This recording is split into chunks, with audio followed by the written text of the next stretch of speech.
After my daughter-in-law mocked my soup, my revenge raised his rent and threw him out of my building. I was making soup when my daughter-in-law struck my head with a ladle. "Who cooks like that, you incompetent?" shouted Dawn as I felt the hot metal searing against my temple. My son, Robert, sitting in the living room, simply turned up the volume on the television, as if he hadn't heard, as if it didn't matter. 5 minutes later, a deafening crash came from the kitchen. Pots, dishes, my body hitting the floor. Robert ran over and froze in the doorway. "Mom, what did you do?" he whispered, looking at me sprawled among the wreckage of my own dignity. But what neither of them knew in that moment was that I still had one last card hidden. A card that would change everything. My name is Helen. I am 71 years old, with hands calloused by decades of kneading bread for others and a heart that until recently believed blindly in family loyalty. What a fool I was. How blind I had been. 6 months ago, I buried my husband, Henry. 50 years of marriage evaporated one April afternoon when his heart decided to give up while he was watering the geraniums in the backyard. I found him there on his knees, the hose still dripping water onto his brown shoes. Since that day, my world became silence and yellowing photographs. I was left alone in a house that was too big, surrounded by memories that hurt to touch. Robert, my only son, insisted that I move in with him and his wife. "You can't be alone, Mom. At your age, it's dangerous," he sounded worried over the phone. I wanted to believe him. I needed to believe him. So, I packed my life into 4 suitcases and left behind the house where I raised my son, where Henry and I used to dance in the kitchen on Sundays, where every corner held pieces of us. Robert's house was modern, with gleaming floors and furniture that looked straight out of a magazine. Dawn, my daughter-in-law, greeted me with a smile that didn't reach her eyes. "Welcome, Helen," she said, without calling me mother-in-law, without calling me Mom. Just Helen, as if I were a stranger. From the very first day, I knew I had made a mistake, but it was too late to go back. I settled into the guest room, a small room at the end of the hall with a window that overlooked a dark alley. I hung Henry's photographs on the wall, neatly arranged my gray dresses in the closet, and tried to make myself invisible. That was my new role, existing without being in the way. Mornings began early. I got up at 6 o'clock, brewed coffee, made breakfast, scrambled eggs, toast, freshly squeezed orange juice. Robert came down first, always in a hurry, always looking at his phone. "Thanks, Mom," he would mumble without looking up. Dawn appeared later, wrapped in a green silk robe, her hair perfectly styled, even at that hour. She sat at the table and scrutinized every detail of my work with critical eyes. "The coffee is watery," she would say. "The eggs have too much salt." Never a thank you, never an acknowledgement. I just nodded, smiled, and tried again the next day. I wanted to be useful. I wanted to be needed. I wanted to believe I still had a place in my son's life. Days turned into weeks. I cleaned, cooked, did the laundry. I became a shadow moving through the house, picking up crumbs, folding towels, tidying spaces no one else saw. Dawn worked from home, always on important calls, always stressed. When something went wrong in her day, I was the easiest target. "Why did you leave this here?" she would yell at me, pointing to a cup I had forgotten on the side table. "You can't do anything right." Robert was present during these moments, but he never said a thing. He just looked the other way, as if it wasn't his problem, as if I wasn't his mother. There were nights when I stayed awake, listening to the wall clock tick every second. I wondered what I had done wrong. Where had I failed as a mother? Why did my son allow me to be treated this way? Tears fell silently onto my pillow, and I dried them before dawn because I couldn't show weakness. I couldn't give them a reason to get rid of me. But that afternoon, while I was preparing the vegetable soup that Robert loved so much as a boy, something broke. I was chopping carrots, focused on making everything perfect, when Dawn burst into the kitchen like a hurricane. "What are you doing?" she asked with that sharp voice I knew too well. "Soup for dinner?" I replied softly without turning around. "Robert's favorite recipe." She moved closer, looked into the pot, and her face twisted in disgust. "This looks like pig slop. How much salt did you put in? Are you trying to poison us?" Her words were daggers. I tried to explain, but she wouldn't listen. She grabbed the ladle from the pot and before I could react, slammed it against my head. The blow left me stunned. I felt the heat of the metal, the boiling liquid running down my hair, the sharp pain in my temple. "Who cooks like that, you incompetent?" Dawn screamed, her voice echoing throughout the house. I stumbled, holding on to the edge of the stove. From the living room, I heard the television. Robert was there. He could hear everything, and he just turned up the volume. That was the moment something inside me went out. The physical pain was nothing compared to the betrayal of that silence. My son, the boy I carried in my womb, whom I raised with every ounce of love I had, chose the sound of a TV show over my suffering. I stood there, leaning against the stove, the ladle still dripping soup at my feet. Dawn looked at me with those eyes full of contempt, waiting for me to apologize, to kneel, to beg her forgiveness for existing. But I could only think of Robert, of how the television volume had increased just as she screamed, of how he knew exactly what was happening and chose not to see it. "You're pathetic," Dawn spat, crossing her arms. "Look at this mess. You can't even make a damn soup. I don't know why Robert insisted on bringing you here. You're a burden, a useless person just taking up space." Every word was a slap. I wanted to answer, to defend myself, but my voice was trapped somewhere deep in my throat. I tried to clean up, to collect the drops of soup from the floor, but my hands were trembling. My head was throbbing where the ladle had hit. Dawn stormed out of the kitchen, and I was left alone amid the steam and the silence. 5 minutes. That was all it took for me to make a decision. I looked at the pots lined up on the stove. I looked at the dishes piled in the drainer. I looked at that kitchen that I had cleaned every day for months, trying to earn a place in this house that was never mine. And something inside me simply exploded. It wasn't planned. It wasn't calculated. It was pure survival instinct. I grabbed the largest pot, the one containing the soup she had criticized so much, and emptied it into the sink. The hot liquid ran down the drain with an almost violent sound. Then I grabbed another pot and another. I let them fall, some onto the floor, others against the kitchen counter. The plates slipped from my hands. The cups shattered. Cutlery flew through the air. It was a chaotic, liberating, necessary clamor. I heard Robert's hurried footsteps. "What was that?" he shouted from the hallway. When he reached the kitchen, he stopped dead. His face paled as he saw me there, surrounded by overturned pots, spilled soup, and broken dishes. There was a trickle of blood on my temple where the ladle had hit me. "Mom, what did you do?" he whispered, but he didn't come closer. He didn't touch me. He just looked at me as if I were to blame for everything. Dawn appeared behind him, and her expression of horror quickly turned to fury. "She's crazy. Your mother is completely insane," she shrieked, pointing at me as if I were a dangerous animal. "Look at this mess. She destroyed my entire kitchen. Call someone. Robert, this woman needs to be locked up." Robert looked at me. I looked back at him, hoping he would say something, that he would defend me, that he would at least ask why I had done this. But he just shook his head, disappointed, ashamed. "Mom, why? Why do you do these things?" "Why?" I repeated, and my voice sounded hoarse, broken. "Your wife hit me with a boiling ladle. Robert, she hit me. And you turned up the television volume." The words came out like knives. He blinked, confused, or perhaps feigning confusion. "I didn't hear it, Mom. I didn't. I didn't know what." Liar. The word hung between us like poison. "You were there, you heard everything, and you chose to do nothing." Dawn stepped between us, her face red with rage. "I won't tolerate this. I won't live under the same roof as this ungrateful old woman who respects nothing. Robert, you have to choose.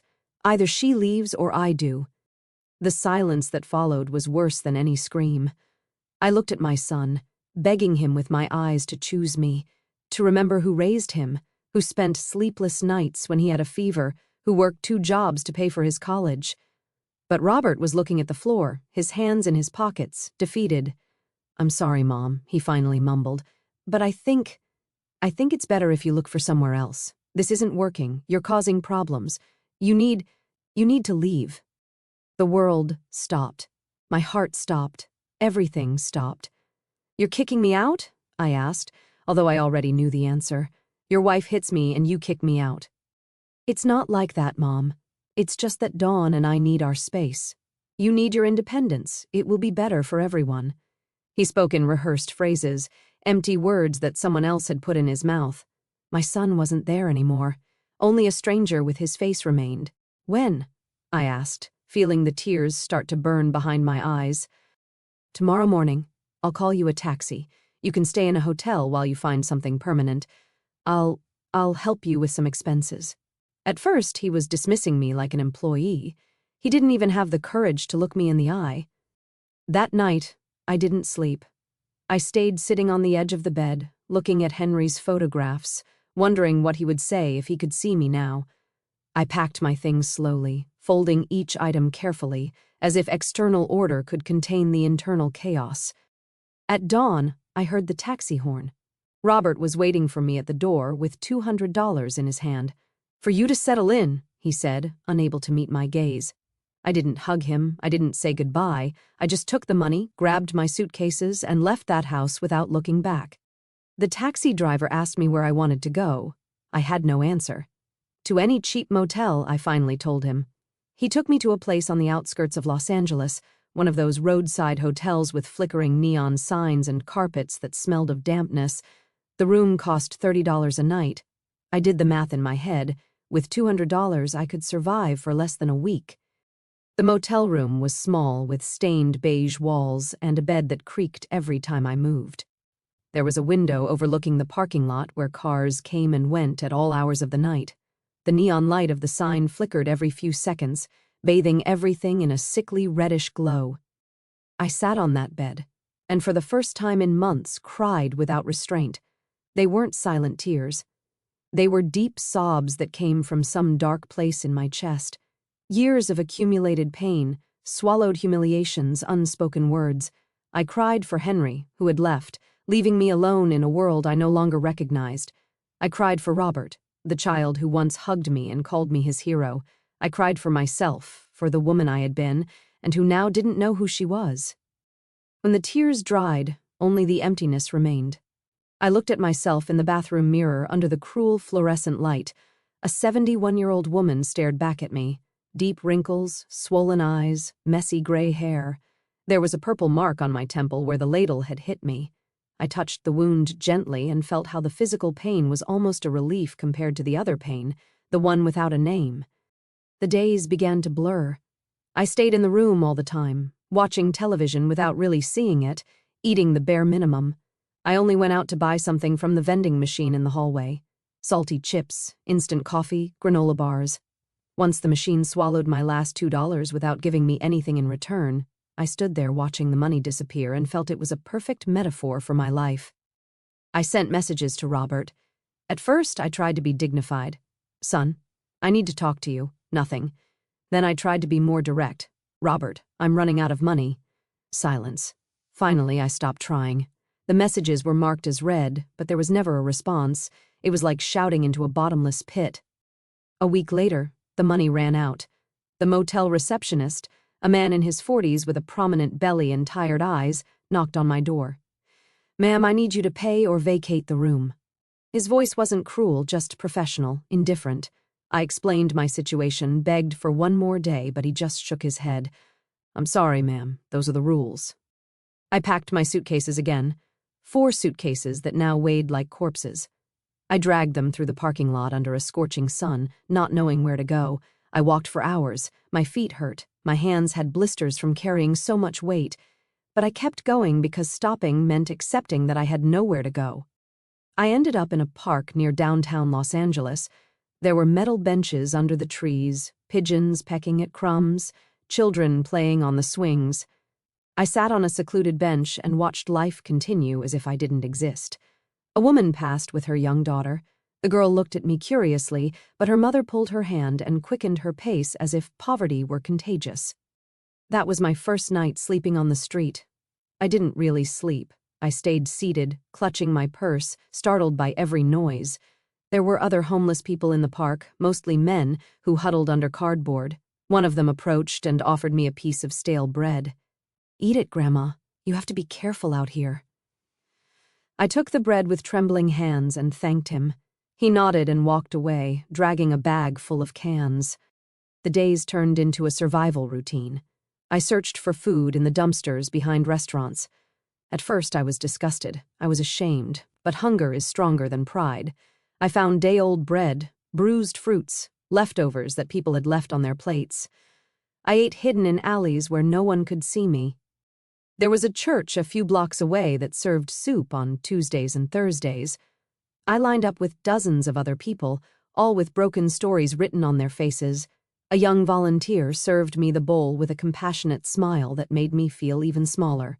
"God bless you," she would say. I just nodded, unable to form words. Nights were the worst. Cold, long, full of fear. I lay on the bench with my suitcases around me, using my sweater as a blanket. I heard distant sirens, occasional shouts, the constant hum of the city that never slept. I thought about Robert lying in his comfortable bed in his heated house while I shivered under the stars.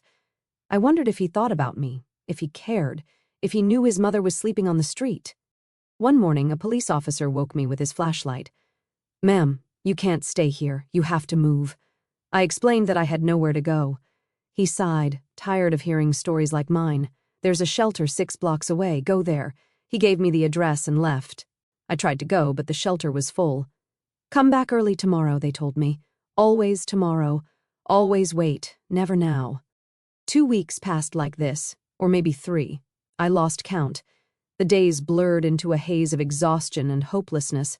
My clothes were dirty, my hair greasy, my skin covered in grime.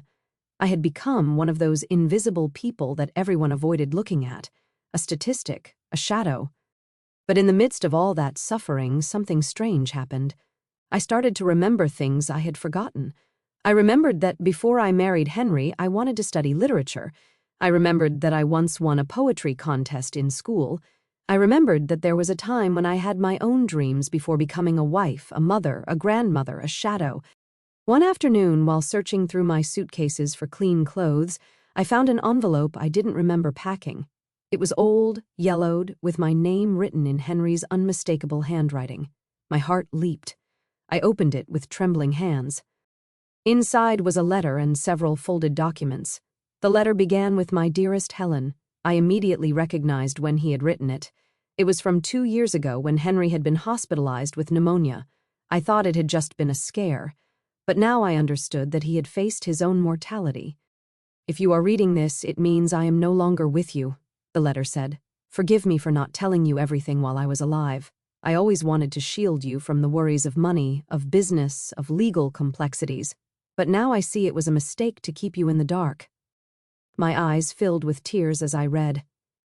Henry's voice resonated in every word. "For the last 30 years, I made investments, small at first, then larger. I bought properties when no one wanted them, in neighborhoods that later became valuable. I saved every extra cent. I did it all thinking about our future, about your security. I never told you because I didn't want you to worry, because I wanted to surprise you in our old age with the peace of mind of knowing you would be well taken care of." My breathing quickened. I unfolded the documents that accompanied the letter. They were deeds, property titles, investment certificates. My eyes scanned the papers, unable to believe what they were seeing. An apartment building downtown. Another one in the northern area. Company stocks, bank accounts with numbers that seemed impossible. My hands were trembling so much that the papers almost fell to the ground. I read each document once, twice, 3 times trying to process the information. There were 13 properties in my name, 13. Entire buildings, apartments, commercial spaces, and one of those addresses was painfully familiar. Magnolia Street, number 452. It was the building where Robert and Dawn lived. The building where I had been kicked out, where I had been humiliated, hit, and discarded like trash, was mine. It had been mine all this time. I felt something churn in my stomach. It wasn't just surprise. It was a mixture of disbelief, pain, and something darker that was slowly beginning to grow. Henry's letter continued on the second page. "Contact the lawyer, Roger Mendez. He has all the original documents and will help you with everything. His number is at the end of this letter. Helen, my love, never let anyone make you feel less than you are. You are a strong, capable, valuable woman. If someone treats you badly, remember that you have the power to defend yourself. I loved you every day of my life. Take care, your Henry." I sat on that park bench, surrounded by my suitcases, holding the proof that I was not the destitute woman everyone saw passing by. I was the owner of an estate valued at millions of dollars, millions, and I had been sleeping on the street, eating from the garbage, begging for crumbs. The irony was so brutal that I didn't know whether to laugh or cry. I did both. I laughed like a mad woman as tears streamed down my dirty cheeks. People passing by looked at me with pity or fear, moving away from the crazy old woman in the park. But I wasn't that woman anymore. Or maybe I still was, but now I knew something they didn't. I searched through my things until I found a payphone that still worked. I dialed the number for the lawyer, Roger Mendez, with trembling fingers. It rang 3 times before a professional voice answered. Mendez and Associates Law Firm. How may I help you? I need to speak with the lawyer, Roger Mendez. It's about Henry Salazar. My voice sounded hoarse, broken from weeks of barely using it. There was a pause. Who is speaking, please? I am Helen Salazar, Henry's widow. Another pause, longer this time. 8:33, Mrs. Salazar. We have been trying to contact you for months. Where are you? Mr. Mendez urgently needs to see you.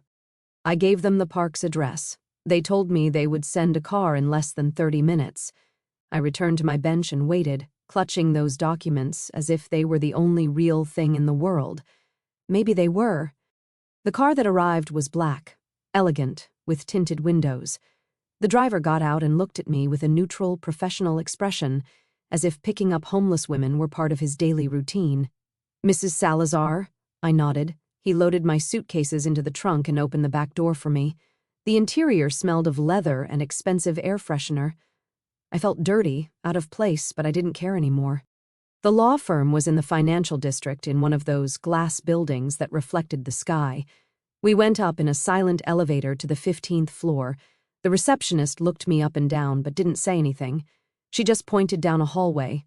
Mr. Mendez is waiting for you in his office.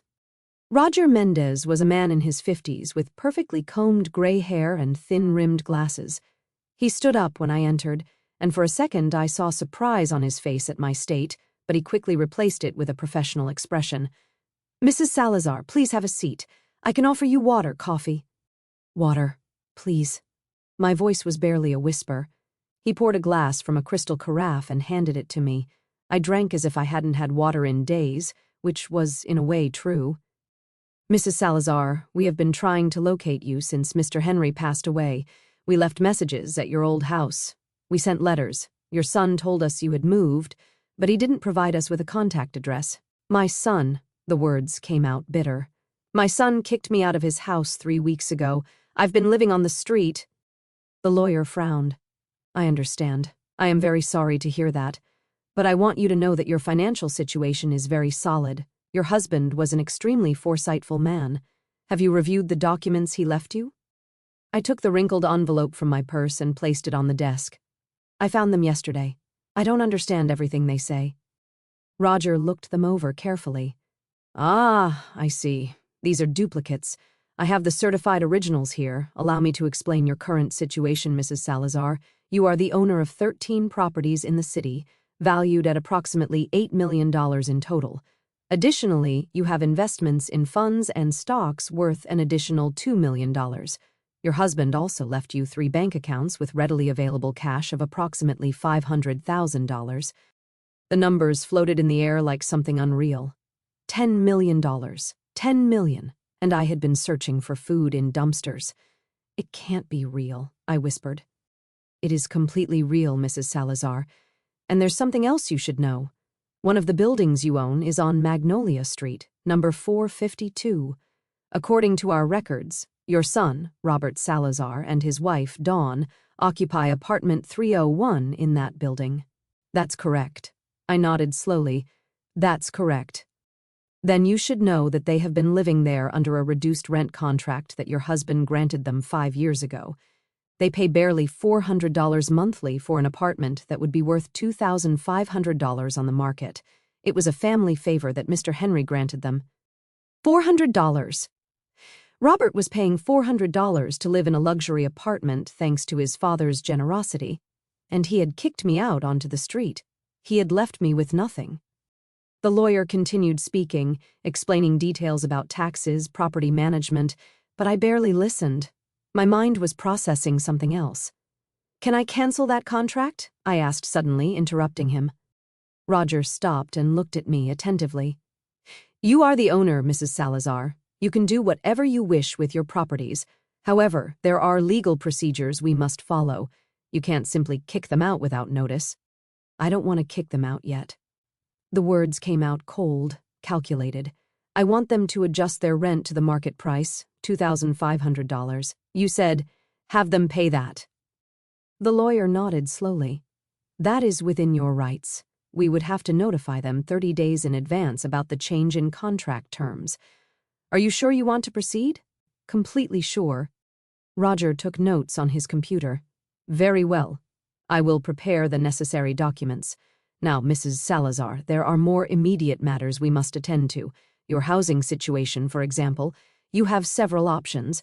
You can move into any of your unoccupied properties, or I can help you find a temporary place while you decide what to do. I want to see the other buildings, all of them. I want to know exactly what I own. Of course, we can organize visits starting tomorrow. In the meantime, allow me to arrange a hotel room for you, an appropriate place where you can rest and recover. He stood up and made a call. In minutes, everything was coordinated. A 5-star hotel downtown, executive suite, all paid for from my own account. Before I left, Roger handed me a bank card. This has access to one of your checking accounts. There are $50,000 available for immediate expenses. Use what you need. And Mrs. Salazar, one more thing. Your husband asked me to tell you something if you ever came to see me under difficult circumstances. He made me promise. He took a sealed envelope from a drawer. He told me verbatim, if my Helen comes to you beaten down by life, give her this and tell her that I always knew she was stronger than she thought she was. I took the envelope with hands that no longer trembled so much.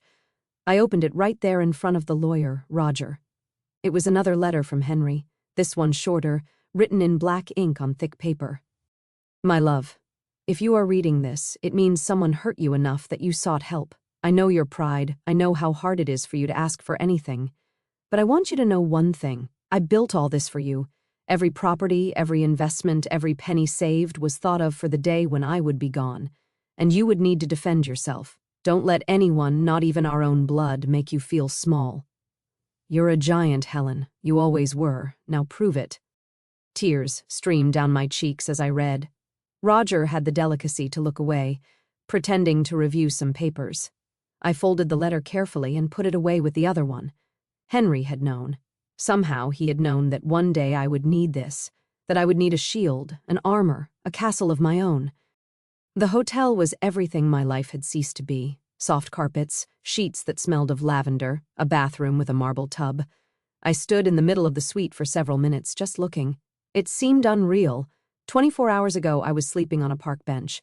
Now, I was in a room that cost $300 a night. The first thing I did was take a bath. I filled the tub with hot water to the brim and submerged myself completely. The water darkened with weeks of grime.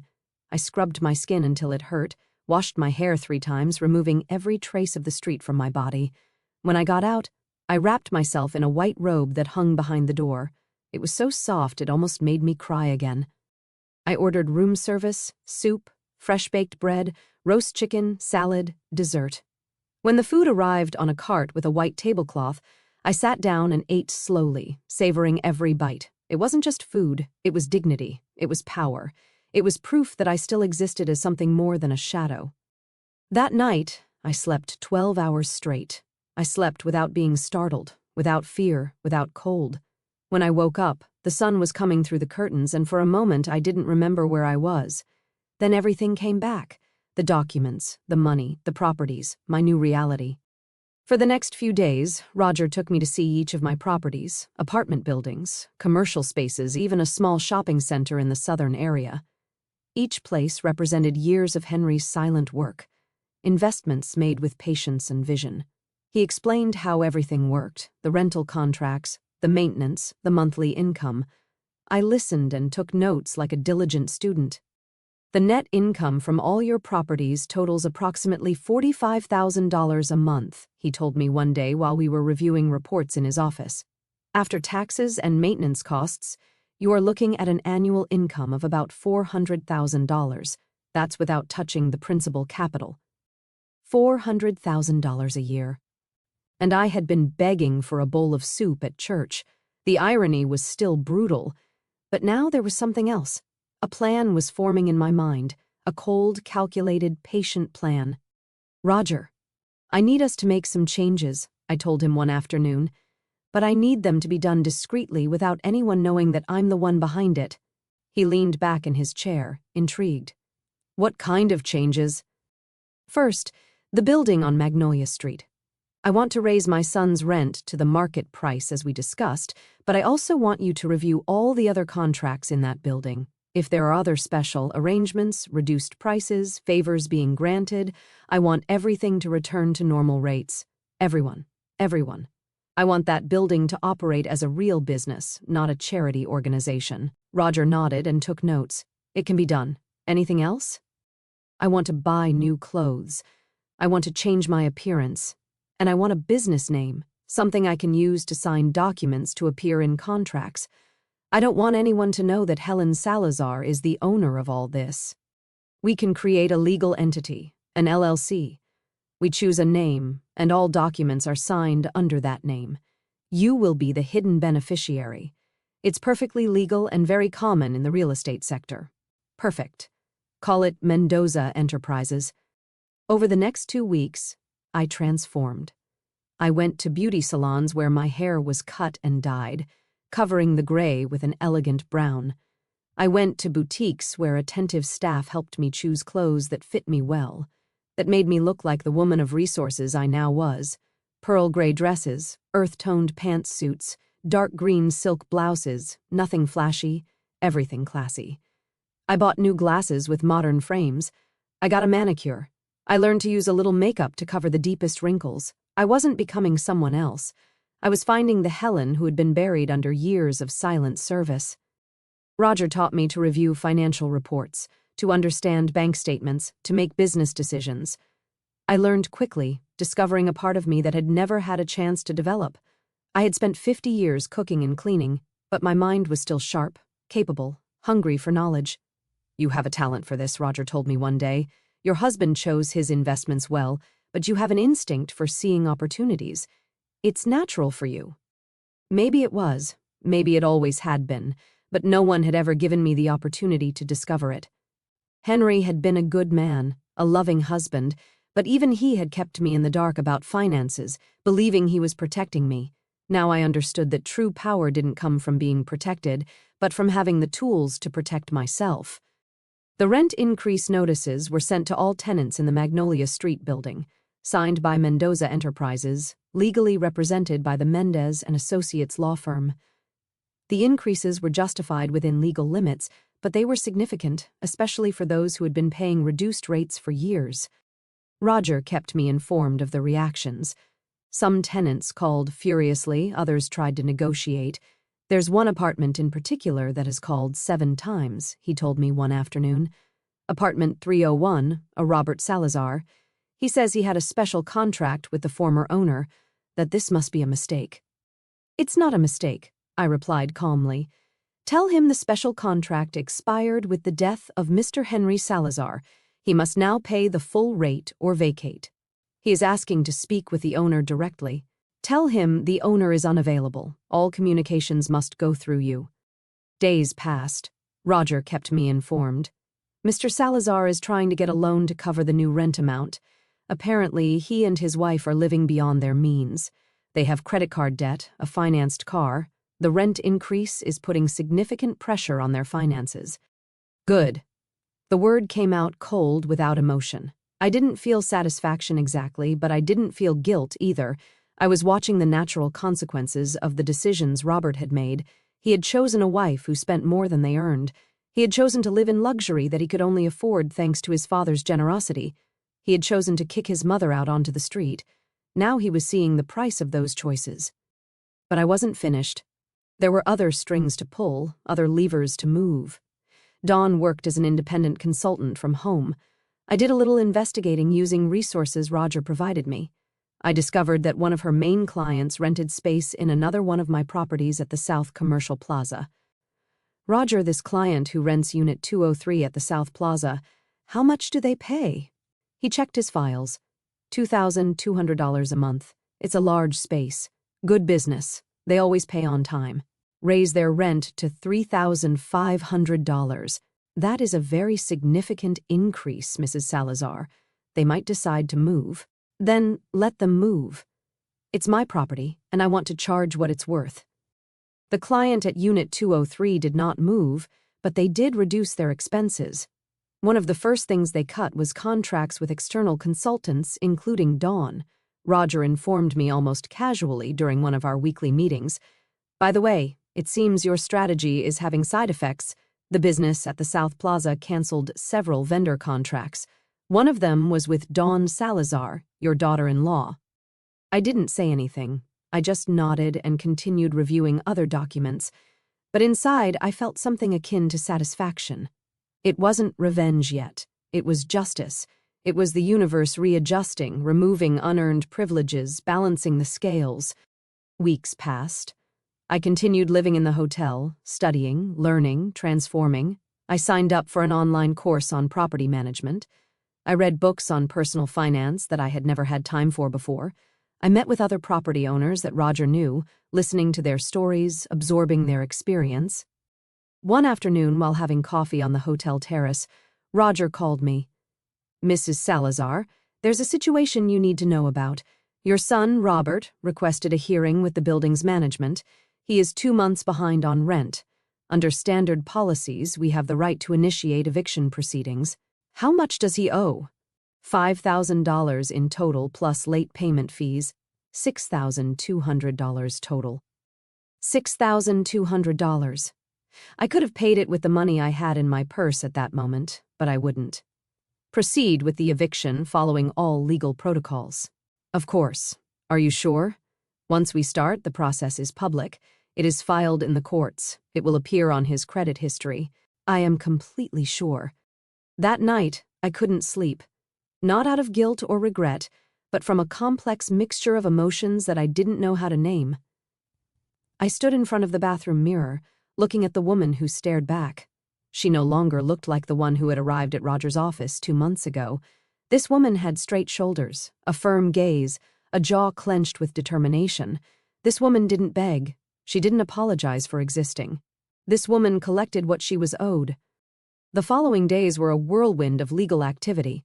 Roger kept me informed of every step. The eviction notice was delivered.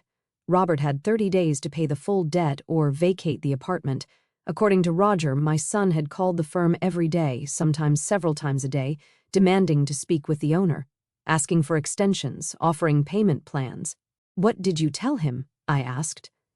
"What you instructed me to, that all policies apply equally to all tenants, that there are no exceptions, that if he cannot pay, he must vacate." Perfect. But there was something else Roger didn't know, something I had been investigating on my own. I hired a private investigator, not to spy, but to understand. I needed to know how my son had reached this point. I needed to understand what had happened to the boy I had raised. The report arrived a week later. It was sadder than I expected. Robert earned a decent salary as a sales manager, but Dawn spent 3 times what came in. Credit cards maxed out, personal loans to cover other loans, meals at expensive restaurants 5 times a week, designer clothes she wore once and forgot in the closet, a lifestyle built entirely on debt and appearances. The investigator also included notes on their relationship. They had had public arguments. Neighbors reported frequent shouting, doors slamming, tense silences. Dawn blamed Robert for not earning enough money. Robert blamed Dawn for spending too much. It was a vicious cycle of resentment and recriminations. I read the entire report twice. A part of me, the part that was still a mother, wanted to intervene. I wanted to call Robert, offer him help, guide him toward better decisions. But the other part, the newer, stronger part, knew that would be a mistake. Robert needed to hit rock bottom. He needed to face the consequences of his choices. Only then could he grow. Besides, he had let me hit rock bottom. He had seen me on his kitchen floor bleeding, humiliated, and he had turned up the television volume. He had kicked me out onto the street with $200 and a vague promise of help. He hadn't called to check if I was alive. He hadn't asked if I had somewhere to sleep. He hadn't cared. That was the truth that hurt more than any physical blow. My son had stopped caring about me long before kicking me out of his house. Maybe he had never really cared. Maybe he only saw me as an obligation, an inherited burden that he had finally found a way to discard. On day 28 of the eviction period, Roger called me. Robert paid. He got the money somehow. He paid the full $6,200 this morning. I felt something akin to disappointment. Where did he get the money? I don't know for sure, but I have a theory. There is a new charge on the credit report I monitor. A personal loan from a quick loan company, 32% interest rate. He probably borrowed from there. 32% interest. Robert had exchanged one debt for a worse one. He had bought time, but he hadn't solved anything. I understand. Keep monitoring. Let me know of any changes. 2 weeks later, the next rent payment was due. Or rather, it didn't arrive. Robert was late again. This time, I didn't wait. Start the eviction process immediately, I told Roger. No additional warnings. We apply the rules to the letter. While all this was happening in the legal and financial world, I continued with my personal transformation. I signed up for yoga classes in the mornings, not because I needed exercise, although that helped too, but because I needed to learn to be silent with myself, to breathe, to exist without the constant noise of serving others. I also started writing. I bought a brown leather notebook and an elegant pen, and I wrote every night before bed. Not a diary, exactly, but reflections, thoughts about who I had been, who I was now, who I wanted to be. I wrote about Henry, about our years together, about the things I never told him. I wrote about Robert, about motherhood, about how love is sometimes not enough. One afternoon, while writing on the hotel terrace, an elderly woman sat at the table next to mine. She must have been 80 years old, maybe more, with perfectly styled white hair and penetrating blue eyes. "Excuse me for bothering you," she said softly, "but I've seen you here several times, always writing, always alone, and you remind me of myself some years ago." I smiled politely, expecting it to be a preamble to selling me something or preaching to me, but she just continued. "I also went through a late transformation in my life. After my husband died, I discovered I didn't know who I was without him.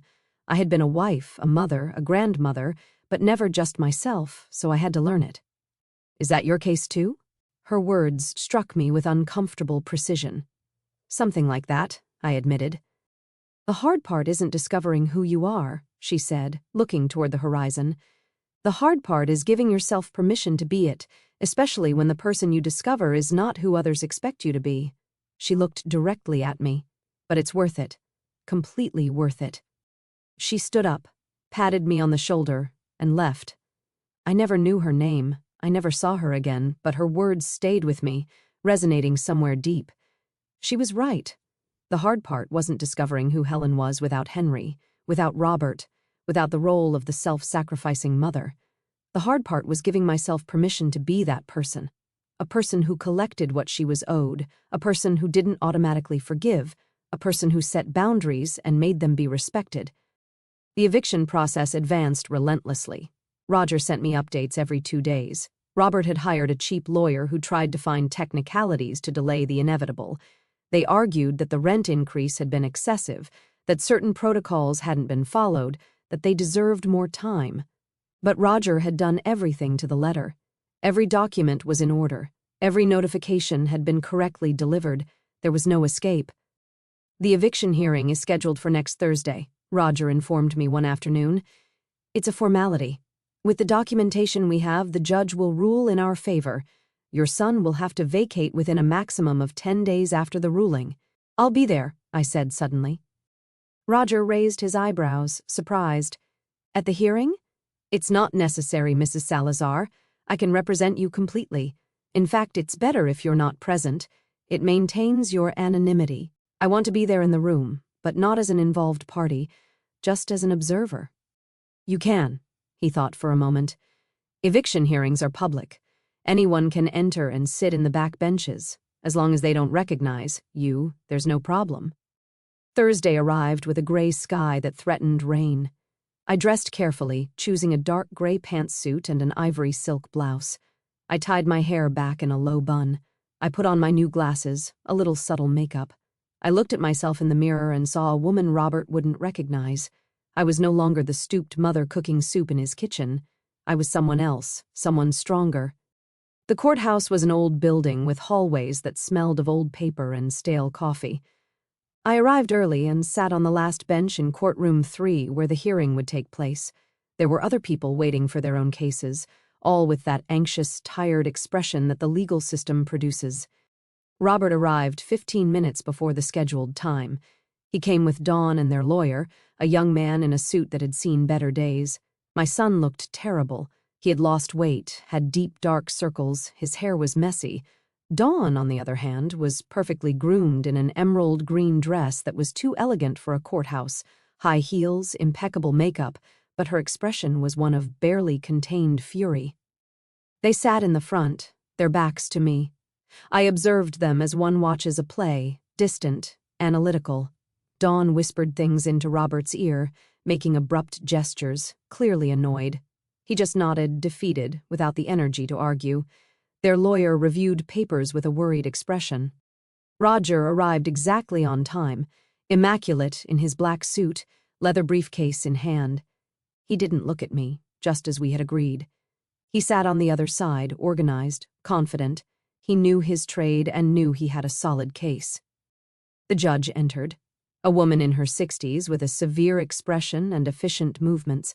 Case number 3478, Mendoza Enterprises versus Robert Salazar, the clerk announced. Robert's lawyer stood up first. He argued that the rent increase had been excessive, that his client had lived in the apartment for 5 years with a good payment history, that he deserved special consideration. His voice sounded unconvincing even to himself. He knew he was losing. Roger stood up calmly. He presented the documents, the original contract, the increased notifications, the late payment notices, all perfectly organized. He explained that the special contract had been a courtesy of the former owner, now deceased, and that the new management had decided to normalize all rents to the market price, completely legal, completely justified. Furthermore, Your Honor, Roger continued, the defendant not only refused to pay the new rent amount, but accumulated 2 months of arrears. He paid under eviction pressure on one occasion, but immediately fell back into delinquency. This demonstrates a pattern of inability or unwillingness to fulfill his contractual obligations. The judge reviewed the documents in silence. She looked at Robert. Mr. Salazar, is it correct that you currently owe 2 months' rent under the new terms? Robert stood up with difficulty. Yes, Your Honor, but the increase was so sudden. We didn't have time to adjust. If you could give us an extension just 3 months to— Mr. Salazar, the judge interrupted him firmly. You were notified 30 days in advance of the change in terms, which is what the law requires. You had sufficient time to adjust or find another place. Do you have the money owed at this moment? Robert looked at his lawyer, then at Dawn, then at the floor. No, Your Honor, not at this moment. Then I have no choice but to rule in favor of the plaintiff. Mr. Salazar, you have 10 days to vacate the property. If you do not do so voluntarily, forced eviction will proceed. Next case. The gavel struck the table. Everything had ended in less than 20 minutes. Robert remained paralyzed in his place as if he couldn't process what had just happened. Dawn exploded. This is unfair. You can't do this. We have rights, she yelled toward the judge. But it was too late. The next case was being announced. Their lawyer took her arm, trying to get her out of the courtroom before she was charged with contempt. Dawn resisted, shouting incoherent things about corruption and abuse. Robert followed her in silence, dragging his feet, the very image of defeat. They passed by my bench without looking at me. I was just another person in the room, invisible, irrelevant. I watched them until they left. Then I stayed seated for a few more minutes, letting the reality sink in. I had won. Legally, formally, I had won. But I didn't feel the euphoria I expected, just a kind of emptiness like after a storm. I left the courthouse through a side door. Roger had told me he would wait for me at a nearby coffee shop. I found him at a back table with 2 cups of coffee already served. Well, he said when I sat down, it went as planned. Yes. How do you feel? I thought about the question. How did I feel? Strange, I finally admitted. Like I closed a door, but I still don't know what's on the other side. Roger nodded with understanding. What you did today wasn't cruel, Mrs. Salazar. It was just fair. Your son made decisions that led him here. You simply let him face the natural consequences of those decisions. I know, rationally, I know, but that never changes. not even when they change. We drank coffee in silence. Roger didn't push me to talk more. He was good at that, at knowing when silence was more useful than words. After a while, he took a folder from his briefcase. "I have to show you something. It arrived this morning. A request from one of your other tenants in the Magnolia building." I opened the folder. It was a handwritten letter addressed to Mendoza Enterprises. It was written by a woman named Martha Gomez, tenant of apartment 105. She explained that she was a single mother with 2 children who worked as a nurse on the night shift and had always paid her rent on time. She asked very respectfully if it was possible to reconsider the rent increase in her case or at least stagger the increase over several months. She attached copies of her payment receipts, proof of income, reference letters from her employer. I read the letter twice. "What do you think?" I asked Roger. "It's your decision. Legally, you are not obligated to make exceptions, but this woman seems genuine, and she has an impeccable payment history." I thought about Martha Gomez, whom I didn't know, working night shifts to support her children. I thought about how many times I had been in her position, begging for a little consideration, a little grace. Accept her proposal, stagger the increase over 6 months, and tell her that if she continues to pay on time, we will consider keeping her rent below market permanently. Roger smiled slightly. "That is very generous." "It's not generosity. It's recognizing the difference between someone who is genuinely struggling and someone who is just evading responsibility." I signed the approval right there. It was a line I had decided to draw. I would be tough on those who had hurt me, on those who abused unearned privileges, but I wouldn't become the type of person who ignores real suffering. I wouldn't become Dawn. The following days were tense. Roger informed me of Robert's desperate attempts to reverse the decision. He had appealed the ruling, which would only delay things by 1 more week.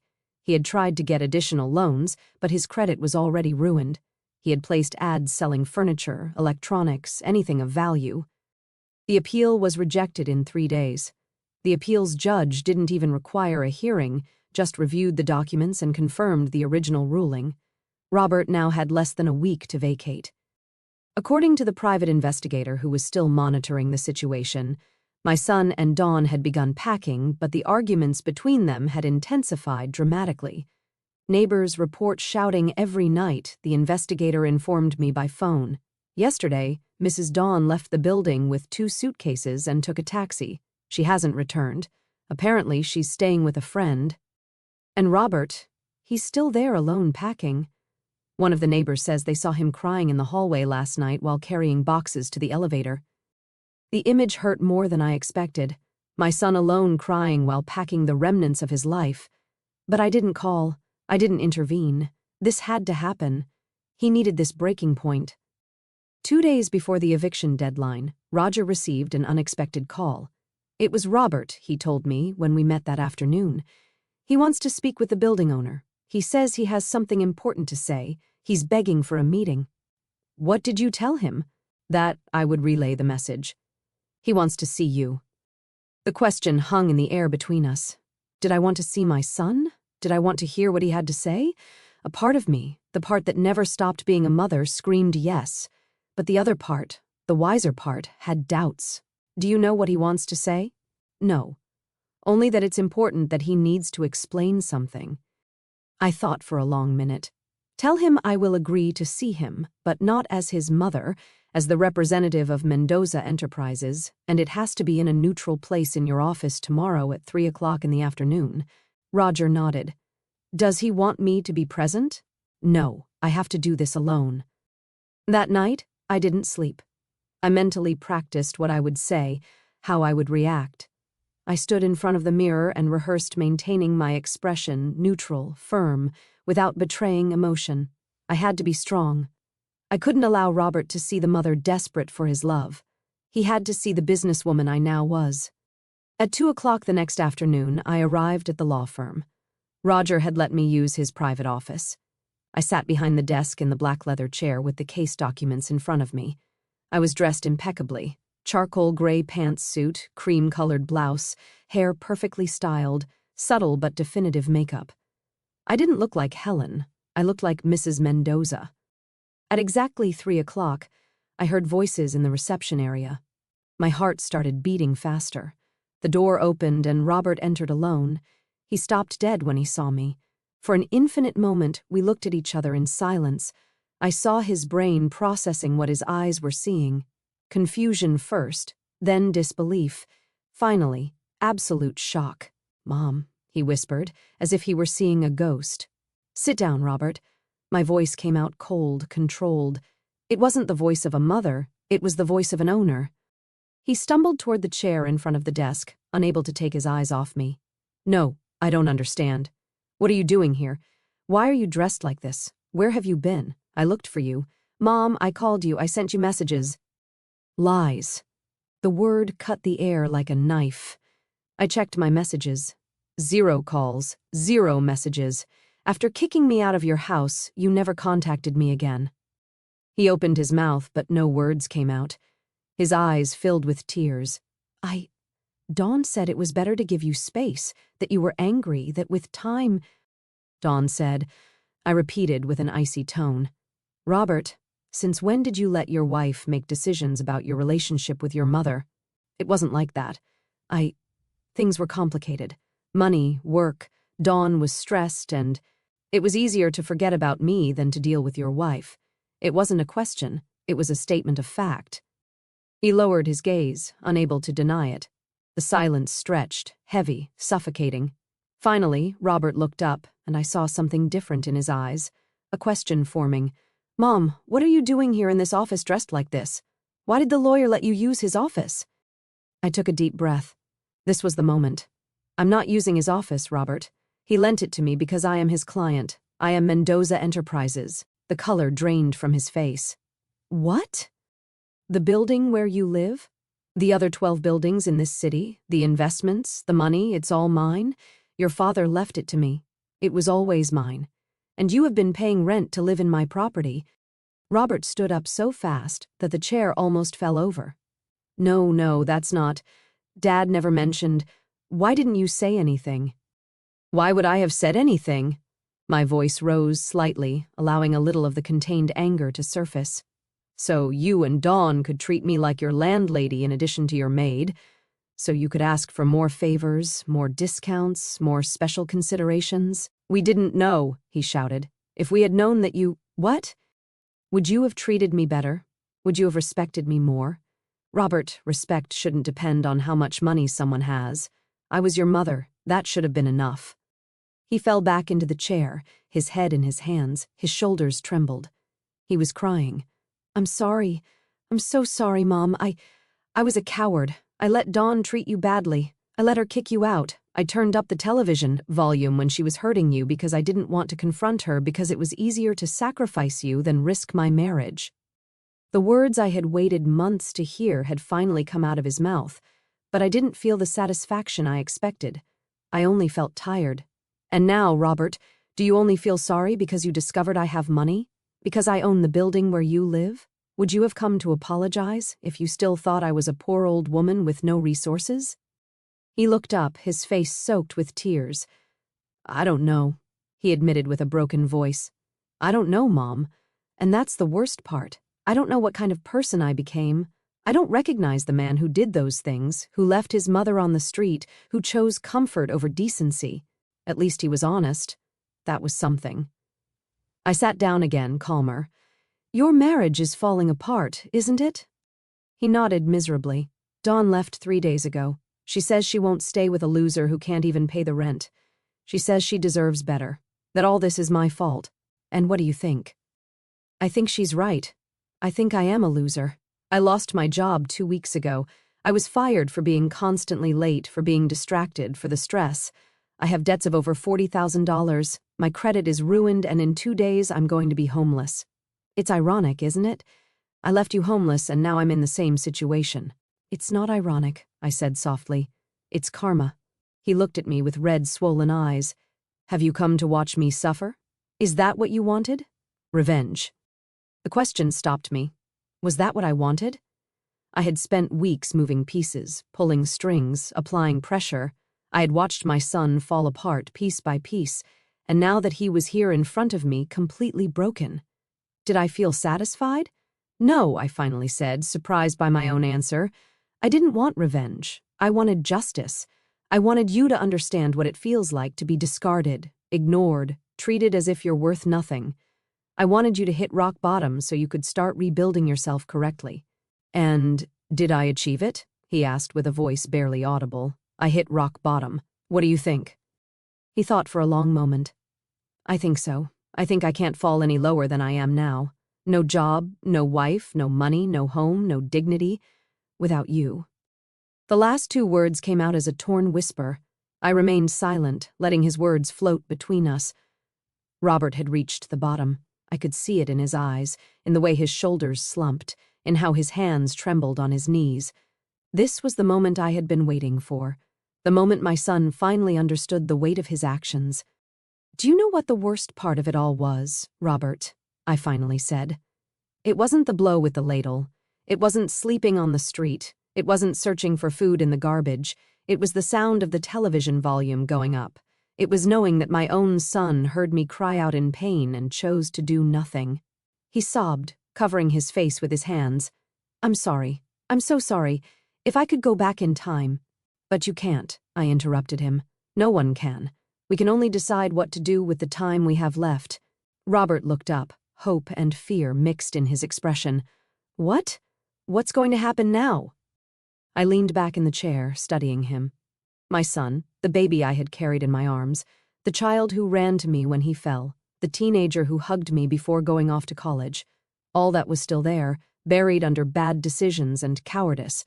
But there was also the man who had betrayed me. Both versions were real. The eviction proceeds, I said firmly. I am not going to cancel it. You need to leave that apartment. You need to leave that life behind. His face crumbled. I understand. I have no right to ask you for anything, just… Can I ask you something? Where were you all those months? How did you survive before you discovered the properties? I told him. Not everything, but enough. The nights in the park, the hunger, the cold, the machine that swallowed my last dollars. Every word was a dart that I watched embed itself in him. He needed to hear it. He needed to understand the full cost of his abandonment. When I finished, Robert was openly weeping, not trying to hide it. I failed you in the worst possible way. Dad must be ashamed of me. Wherever he is, he must hate me for what I did to you. Your father loved you, I said softly. Even when you made mistakes, but he also knew that real love sometimes means letting people face the consequences of their actions. That's why he built this legacy for me, so I would have the resources to defend myself if I ever needed to. Will you ever forgive me? The question hung in the air. The truth was, I didn't know. I don't know, Robert. Forgiveness isn't something I can force. It's not a switch I flip because you finally apologized. It's a process. And first, I need to see real change, not just pretty words born of desperation. He nodded, wiping his tears with the back of his hand. What can I do? How can I show you I've changed? It's not about showing me anything. It's about you becoming the man you want to be. The man your father would have been proud to call his son. I stood up, signaling that the meeting was over. You have 2 days to vacate. Use that time wisely. Robert stood up slowly, as if every movement cost him enormous effort. At the door, he stopped and turned around. Mom, one last thing. When I find somewhere to stay, when I manage to get my life sorted out, can I call you, even if it's just to know you're okay? I thought about my answer carefully. You can try, but I don't guarantee I'll answer. Not until I see actions, not just words. He nodded, accepting the terms. Thank you for seeing me, for listening to me. I know I didn't deserve it, and he left. Was left alone in the office, feeling the weight of what had just happened. It hadn't been the explosive confrontation I might have imagined. There were no screams or dramatic rejections, just the cold, hard truth served on a platter of inevitable consequences. The following days were spent in a kind of emotional limbo. Roger informed me that Robert had vacated the apartment 1 day before the deadline. He had left the place clean, the keys correctly handed over. According to the building doorman, he had left in a taxi with only 3 suitcases and an expression of total defeat. Do you know where he went? I asked, hating myself for asking. No, ma'am. He didn't say. A part of me wanted to investigate, find out where he was, make sure he at least had a roof over his head, but I held back. Robert was an adult. He needed to sort this out himself. I couldn't keep rescuing him. Dawn, for her part, had completely disappeared. According to my sources, she had moved back in with her parents in another city, blaming Robert for everything. She had posted things on social media about weak men and wasted time, but never mentioned her own role in the disaster. Typical. With the apartment vacant, I decided to make changes. I hired a designer and we completely renovated the space. New floors, fresh paint, modern appliances. Apartment 301 became the jewel of the building. I rented it in less than a week to a young professional for $3,000 a month. But the building wasn't the only thing that needed renovation. I did too. I decided it was time to leave the hotel and create a real home. I chose one of my properties, a small house in a quiet neighborhood with a garden that faced south. It had 2 bedrooms, a kitchen with large windows and a wooden deck, perfect for mornings. I spent weeks decorating it. I didn't hire designers this time. I wanted to do it myself. I chose simple but elegant furniture. I hung Henry's photographs in the living room, but I also left space for new memories. I planted roses in the garden, tomatoes in pots, aromatic herbs next to the kitchen window. I enrolled in painting classes at a nearby community center. It turned out I wasn't terrible. My first attempts were disastrous. Blobs of color without shape or meaning. But over time I started creating things I liked, simple landscapes, still lifes, self-portraits that captured who I was becoming. I also started volunteering at the shelter I had tried to visit that terrible night when I had nowhere to go. I served food twice a week. I listened to the stories of other homeless people, understanding that each one had their own path to despair. I donated generously, but I also gave something more valuable, my time and my empathy. One afternoon while serving soup, I recognized someone. It was the man who had offered me bread that night in the park. He looked cleaner now, more hopeful. "Grandma," he said, surprised, "is that you? You look different." "I am," I replied, smiling. I found myself. 3 months passed without news of Robert. He didn't call. He didn't write. Part of me was relieved. Another part felt his absence like a wound that wouldn't close. But I kept going. I continued building my life, discovering who Helen was beyond being a mother, a wife, a shadow. Then one Saturday morning while watering the roses, my phone rang. Unknown number. I hesitated before answering. "Hello, Mom." Robert's voice, but different, firmer. "It's me. I know you said you might not answer, but I needed to try." My heart beat faster. "Where are you?" "In a small apartment across town. Nothing fancy, just a studio, but it's mine. I pay for it with my new job. I'm working in a warehouse, night shift. It's not glamorous, but it's honest. I'm paying off my debts little by little." I felt something loosen in my chest. "I'm glad to hear that." "Mom, I'm not calling to ask for anything. I just wanted you to know that I'm trying. I'm going to therapy every week. I'm working on understanding why I made the decisions I did, why I let Dawn turn me into someone I don't recognize." "That's good, Robert. Really good." There was a pause. "Do you think someday, could we maybe get a cup of coffee? It doesn't have to be soon, whenever you're ready, if you're ever ready." I looked at the roses I had planted, now blooming in coral and yellow tones. I looked at the house I had turned into my sanctuary. I looked at the life I had built from the ashes. "Maybe," I finally said, "someday when we are both ready." "Okay, I can wait. I've learned to be patient." His voice cracked slightly. "I love you, Mom. I know I don't have the right to say it after everything, but it's true." "I know," I whispered, and I hung up. I sat on the deck with a cup of tea, letting the morning sun warm my face. I hadn't completely forgiven Robert. Maybe I never would entirely, but there was something more important than forgiveness. I had found peace. I had found my strength. I had found my voice. I took out my notebook and wrote. I learned to forgive myself for waiting so long to defend myself. I learned that self-love is not selfishness. It is survival. It is dignity. It is the foundation upon which everything else is built. The wind rustled the leaves on the trees. A bird sang somewhere nearby, and I, Helen Salazar, 71 years old, owner of 13 buildings, survivor of betrayal and abandonment, A woman reborn from her own ashes, simply existed, whole, free, mine.